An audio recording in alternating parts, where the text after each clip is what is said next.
we spoke with the director and the creative people, and they were really good. They let us have creative input, and we realised we could make it kind of a bit our style as well, and so we did the collaboration, and then we thought it was good because it felt like our input was going into it also. I think this was a challenge. We felt that, you know, toured around the world for 18 months, we had hits around the world, that's been amazing, and big learning curve, and we haven't done anything like this before.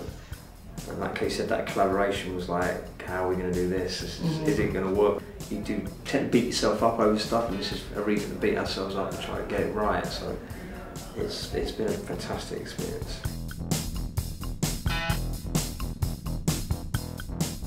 When we saw the creative team that was involved in it, we kind of felt that this is what we do in our studio when we're making stuff. You know, we've made some really kind of strange stuff, and we thought this would be an addition to that. So I don't know whether that's why they came to us for this, because they saw that in us as well. I don't know, but it just fitted well. Yeah, don't think we could have done it. If we just was to like do the music and turn up and get our hair brushed and makeup on and be in a video, I don't think we would have done it. But because there was that whole creative thing, and everybody seemed to want to do something quite different. It didn't seem like they were just trying to make a standard kind of commercial. They were like, yeah, let's try and do something really quite odd, especially for Tommy, you know, it's quite a different look to the adverts that we've seen before, so we were like, you know what, sounds quite interesting. It's been fantastic working with people on set. This video has got quite a lot of ideas about how to use LED lighting and stuff like that. It's really well done, and we really like the LED screen and the lighting and stuff like that, and we didn't want it to be all kind of smiley and, you know, let's sniff ourselves, and it wasn't, it was really good.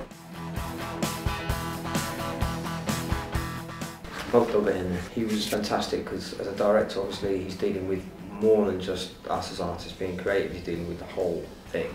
We totally respect the pressure from a director's point of view, taking on a project like this. It's tough. He was very concerned about having our input, you know, as everybody else was, but being the director, you know, sometimes you can work with a director and they're like, this is how I want it. He was really cool, so we really appreciate that. Great eye. He liked all the little details, like a reflection off a guitar. We kind of, you know, played around with sounds and tried to go for, because we're not a rock band, we're kind of like a electro pop alternative DIY outfit, very experimental. So we had to find a way of getting that energy without just selling out and being like a fake rock band. You know, it's something you have to be careful. So in the studio it was a challenge, and we came up with some really great lyrics and some great synthetic sounds that I think we were dancing to around the studio with our engineer. It was good fun, and we just felt that it had that energy without sort of, you know, thrash guitars and smashing up the drum kit and stuff. So.